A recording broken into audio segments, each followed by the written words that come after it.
karon, painulungan ko sa usa sa mga istasyon ni Jesus. Ipakasama niya ang kamatuoran sa usa ka gabi nga natanong sa yuta diha sa imong kasing-kasing. Pero mingon po siya nga ang mga kabala sa kinabuhi samang mga sapilit na mutuog sa puno ug magatuong nimo sa pagpakigsugod kanila.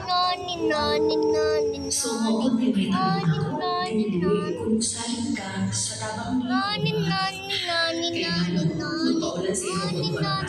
May si Jesus nga si Hogang Kanana, unang kinahanglan, maong himuan mo Grace, tabangan yun ka ni Hoga.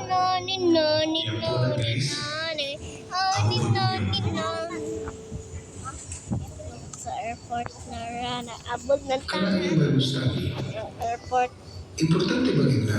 Abot na ta sa airport. Daghan ako nakatunan ka. Hindi ko gusto mo Landing na ta. Landing na ta.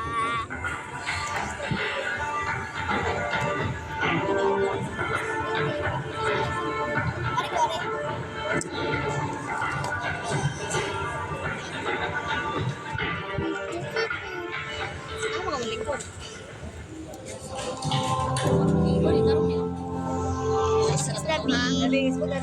Thank you. Oh, nagkaman na lang din ko girlfriend. Hindutan ang aeroplano, uy.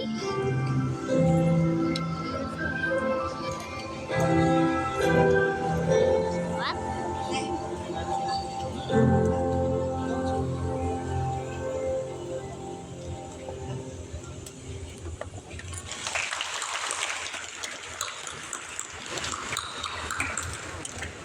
Nakita natin sa video, nila ng igo ang pahibalo sa kamaturan sa Bible study.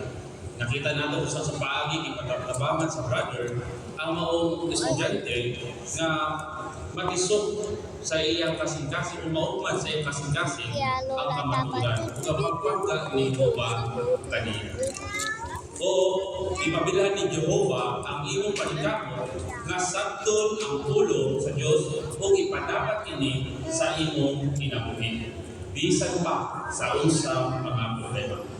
Sigurado makalaong ka makabangan kay Jehovah nga mahutay ang tulong o magbunga uban ang